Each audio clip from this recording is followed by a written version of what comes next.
localization at SEGA Europe. I've been at SEGA for 10 years, nearly.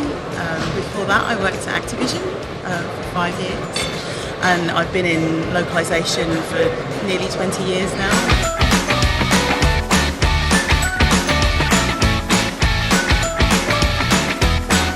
So my first job in games was working at Activision on the LucasArts titles. So one of my first games was Star Wars Galaxies, which was a kind of open world Star Wars game that Lucas made in, it must have been 2002.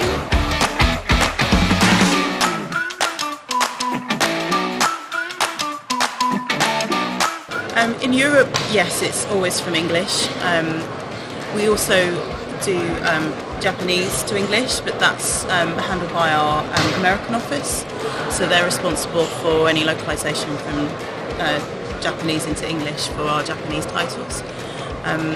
We tend to localize into about 12 languages, FIGS, Brazilian Portuguese, Turkish, Korean, simplified Chinese, traditional Chinese, Polish, Russian, sometimes Czech.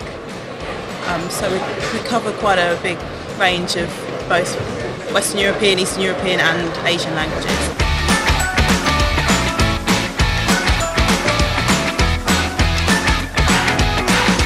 Russia is huge. It's I think the second biggest territory on Steam.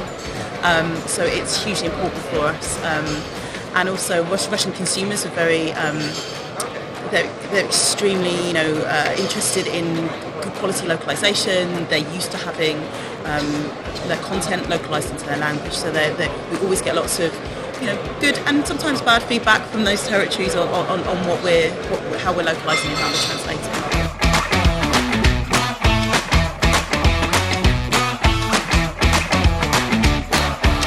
Something that we'd be doing from scratch for every title will probably be Total War titles. They're quite big.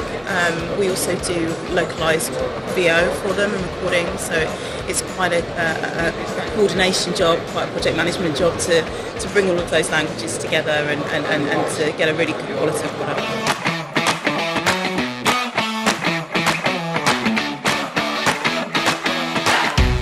Work with lots of quite well-established developers who have a sense of the tasks that are involved in localising a title. Sometimes we work with new developers, indie developers who've never really had to go through that process before.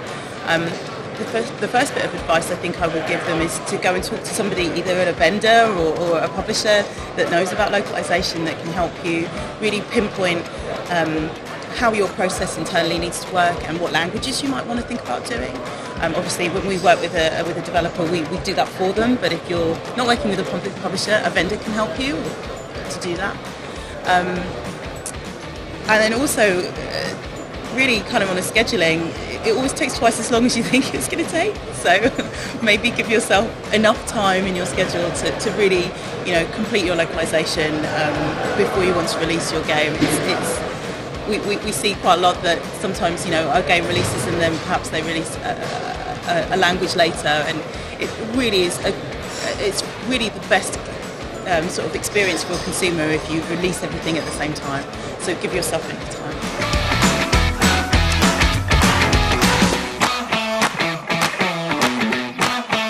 I think you have to understand how important localization can be to your consumers who don't speak English as a first language. I think it can be it can make or break your game, really. It's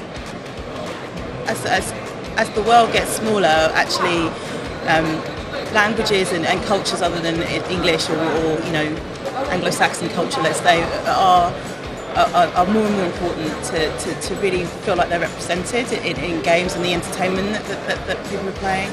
And the way to really make people feel like you understand them and you're trying to give them the content and the entertainment that they really want is by making sure that you give them a really good localization in that language.